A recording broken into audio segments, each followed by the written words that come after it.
Hi everyone, today I want to talk about record updates. So this is a feature in Haskell that maybe you're not familiar with that we're just going to sort of go through.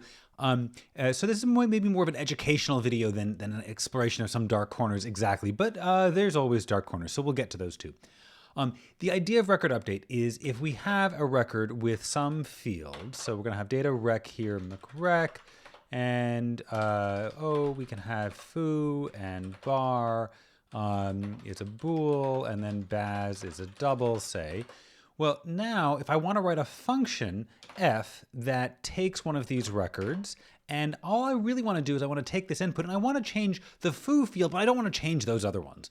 So I can just say x where foo is now 5, and that's it. And so let's actually see what this does. So we'll need to deriving show here. And then now I can have example is mcrec of foo equals 2 and bar equals false and baz equals something similar to pi. And then now I can have I can run this using this feature in HLS where if I do those little carets, I can actually evaluate here. So I can say, what is f of example? And if I evaluate it, then we see that it's mcrec, but now foo is 5 because I've updated it.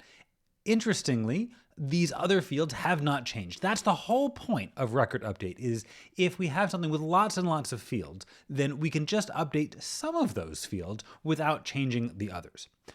And for the most part, that's all there is to it. And it's a nice syntax, and it even works here with type inference, although of course we could add a type signature if we wanted. But if we start exploring some of Haskell's features, then we see that it gets a little bit more interesting. So let's take our friend rec here, and instead of int and bool and double, let's say this bar has some type a, where a is a variable here. And so already everything is good. We can build an example here. Bar is false, and this f example, the type of f example, we can actually ask for that as well. What's the type? What's the type of f example? And I can run that, and we see that it's rec bool, and that's because it takes example, and then it doesn't change this bar field. So here we can also see this in the inferred type of f, that it's going to take rec a to the same a because I haven't changed bar. So whatever bar started out as, it's going to continue as. But we can do what's called a type changing record update. And here, instead of saying foo equals 5, what happens if we say bar equals 5? Well, now we get a much more interesting type for f, and if I refresh my examples, we'll see here that foo hasn't changed, it's 2. Now bar becomes 5, and f example here has type rec a1 for any numeric type a1.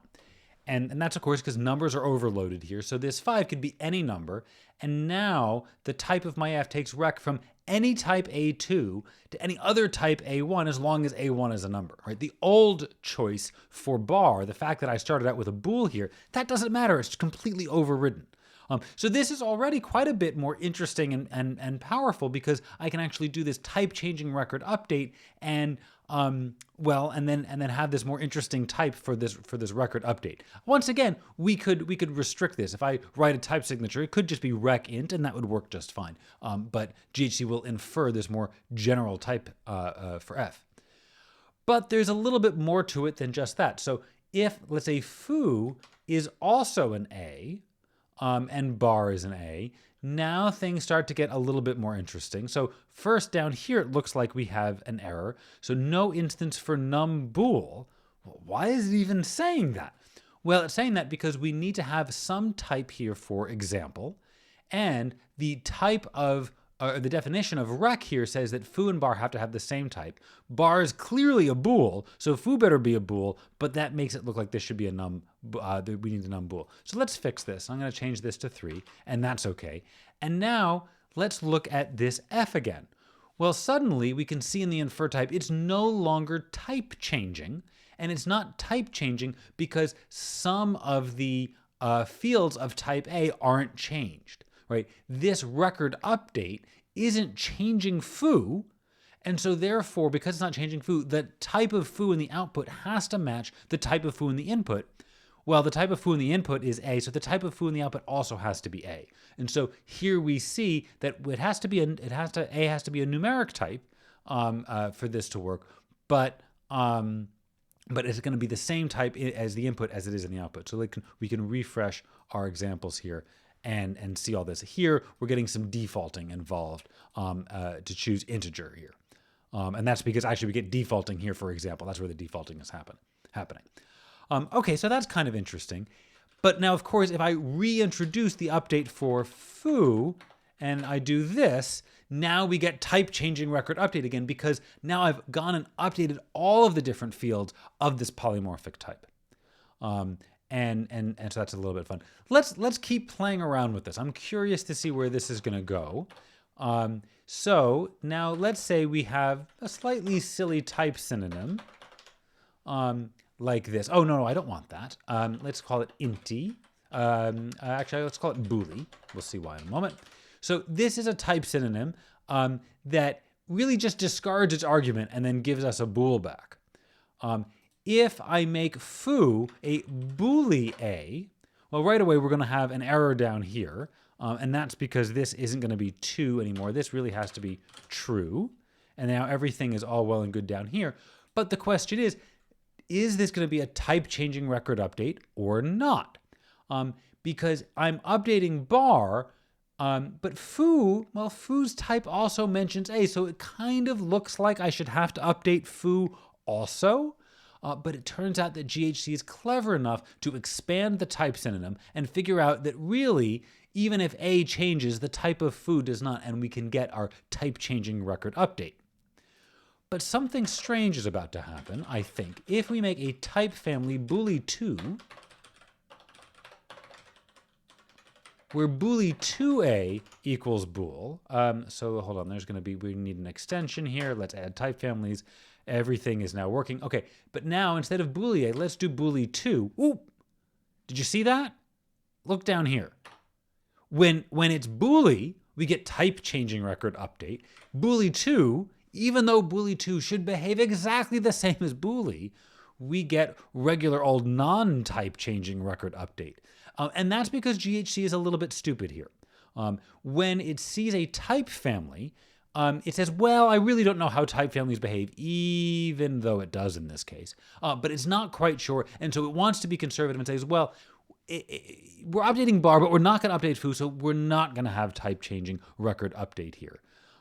And so this is actually a little bit restrictive. So in another program that I'm working on that I don't want to get too much into the details in this video, I actually wanted type changing record update when there was a type family involved, and it turns out that we can't do that. So this is a small dark corner that actually we're working on that in GHC right now through a sort of a very drastic change to the way that we're going to treat record update internally. This shouldn't really affect users other than improving some of these dark corners, but contributor Carrie MY is working hard at trying to fix this. So thank you very much.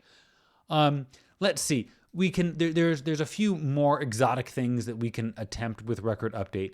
So one is we can start to, instead of worrying about booly here, we can think about existential variables. So what happens if we have an existential variable involved? Are we allowed to do type changing record update? Well, not without an extension.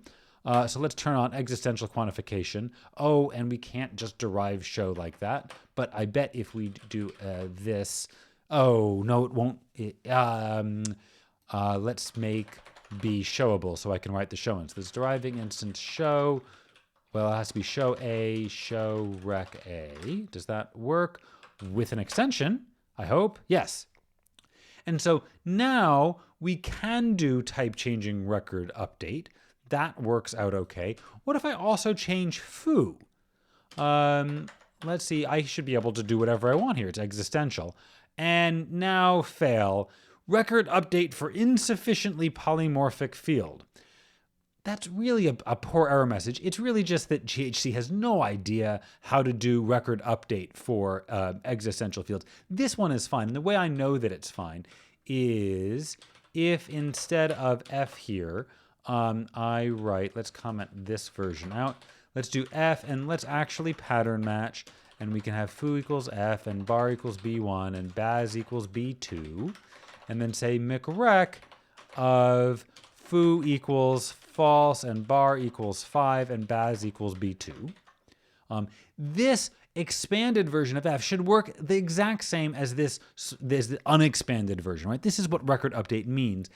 Indeed, we get type changing record update here, but GHC just can't deal with it here. So this is another thing that's going to be addressed by the change that's hopefully going to happen in GHC soon.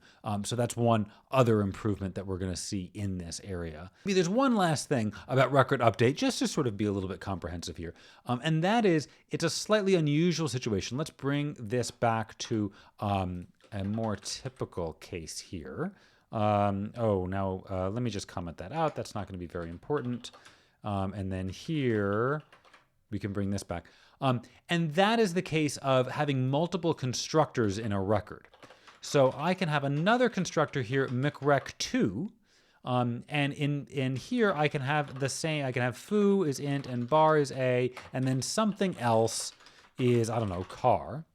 And this still works fine here because we're going to update foo and update bar. And so let's see, will this actually work here? Now foo has to be 5, and let's refresh my examples. And so here, oh, that's poor. You can't see the update. So here, this is 4 and that's 3, and they both become 5, and we indeed see that out here in the output. But what about example 2, which is going to be micrec2, and so this is foo is 7, bar is 9, and then I guess other is going to be x here. And now not only do we want f example, but we want f of example 2. Oh, that's strange. I don't want to oh, it's lumping them together. I don't want to lump them together. Interesting.